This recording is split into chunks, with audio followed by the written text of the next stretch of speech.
Agora, vamos lá. Sensação de injustiça. Isso, eu vou falar agora sobre como é que a gente vai fazer para colocar regras, colocar limites. E a gente tem que ter um feeling muito grande para saber como colocar esses limites nas crianças.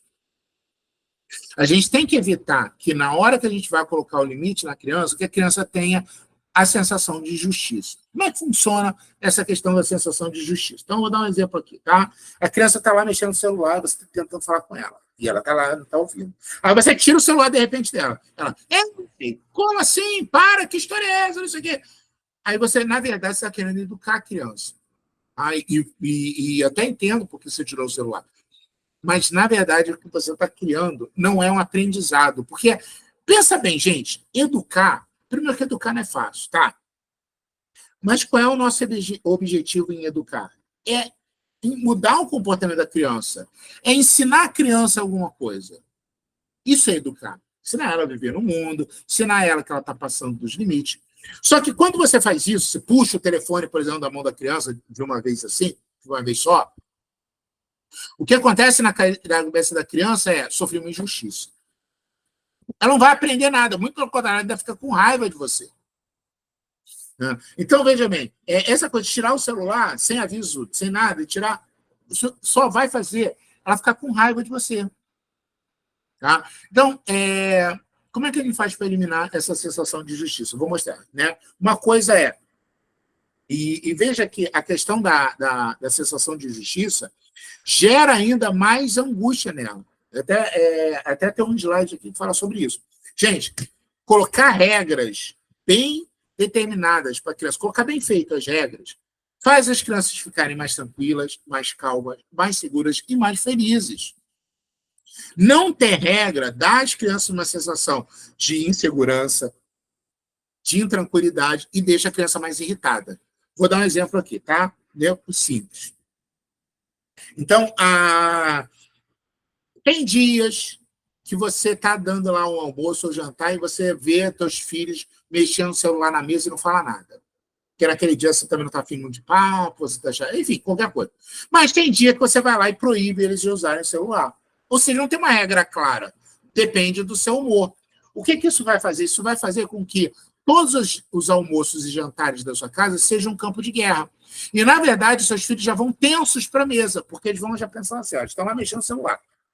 Caraca, eu tô vendo esse vídeo, maneiro esse vídeo aqui. Mas, pô, caramba, às vezes a minha mãe enche o saco com o celular. Será que ela vai encher hoje? Pô, tomara que ela não enche. Sacanagem, se ela não deixar eu ver hoje. Pô, qual é o problema? Ontem eu vi, não teve problema. Então, a criança já tá aqui, ó, alimentada. Então ela já vai pra mesa assim. Quase rosnando. Aí você vira e fala, para de usar o celular na mesa. Não, por quê, mãe? Não, eu quero usar assim. Qual é o problema? Ontem eu usei. Aí, olha só.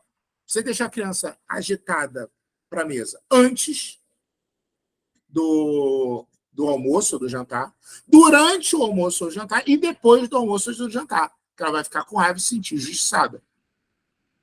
A regra deixa a criança mais calma. Se você chegar e botar bem a regra, olha só, a partir de hoje, ninguém usa celular na hora do almoço ou no jantar. Ninguém. A gente vai sempre comer à mesa sem nenhum aparelho eletrônico. Colocou a regra bem colocada? A criança mesmo já vai chegar e vai falar assim, já está quase na hora do almoço. Deixa eu já colocar o telefone aqui para carregar, que eu sei que a minha mãe não vai deixar eu usar. Vocês perceberam como é que isso deixou a criança até mais tranquila? Outro exemplo. A criança foi para o parquinho, sei lá. Aí você vira e fala para ele, olha, quando eu falar para a gente ir embora, a gente vai embora. Só que você nunca cumpre. Tem vez que você cumpre, tem vez que você não cumpre. O que acontece? A criança vai virar para você, vamos embora agora. Não, mãe, só mais um minutinho, só mais 5 minutinhos, é rapidinho, e que não sei o quê. Então, isso vai deixando a criança ainda mais tensa. Porque ela vai ficar, não, mas eu quero mais. Mas será que a minha mãe vai deixar? E ela está dentro. E na hora que você puxar ela, vai ser um escândalo. E, na verdade, você ainda fez o bem de deixar ela ficar ainda mais meia hora. Nessa de 5 minutinhos, se transformou em meia hora. E a criança não ficou grata por você, muito pelo contrário, ela ficou ainda mais revoltada.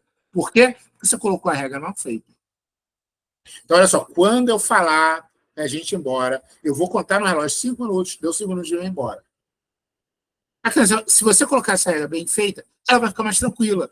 Olha, você só tem mais 5 minutos para brincar. Ela mesma já vai, então tá bom, já começa a se despedir das crianças, já começa a guardar os brinquedos, já começa a se preparar para ir embora. Entendeu? Então, Isso que a gente precisa evitar, sensação de injustiça, tá? E isso a gente consegue trabalhando bem as regras, tá? Então, ó, vou dar um exemplo aqui para vocês de como a gente deve colocar as regras, tá bom? Vamos imaginar aqui a estrada. Deixa eu voltar aqui para essa estrada aqui. Vamos imaginar essa estrada. Aí vamos pegar aqui a Ágata. Não sei se a Ágata dirige, mas vamos dar um exemplo aqui. A Ágata está dirigindo. E essa estrada aqui, não sei se vocês viram, ela tem 4 pistas. Toda em linha reta. Nenhum problema. E ela está com o carro dela, não tem placa, não tem nada. Então ela pega o carro dela e vai a 200 km por hora. Ela foi, 200 km por hora. E aí, no final do mês, vem uma multa para ela. Sei lá, R$ 500 de multa por excesso de velocidade. Muito provavelmente a Agatha vai ficar se sentindo revoltada. Pô, peraí, como assim? Não tinha placa nenhuma, ninguém me disse nada, não tinha sinal nenhum. Como assim essa multa? E ela vai poder, inclusive, recorrer e vai ganhar. Porque se não tinha nenhuma placa, se não tinha nada avisando, né, como é que alguém pode pedir ou multar se não tinha uma placa, não tinha nada? Então ela vai se sentir injustiçada. Agora vamos lá. Aqui é um outro exemplo. A Ágata está andando por essa estrada. E essa estrada, a cada 10 metros, tem uma placa dizendo, né, velocidade máxima 80 km por hora, sujeito a multa, radares eletrônicos ao longo do período. Um monte de sinais assim. Mas ela está com pressa. E, de repente, ela chega num momento ali e fala assim, nesse ponto aqui, eu acho que não tem placa. Não tem sinal, vou correr. E aí, num determinado tempo ali, ela corre a 100 km por hora. Um mês depois, chega a multa na casa dela. Eu tenho certeza que ela não vai se sentir injustiçada. Ela vai pensar assim, eu vacilei. Caramba, eu vacilei.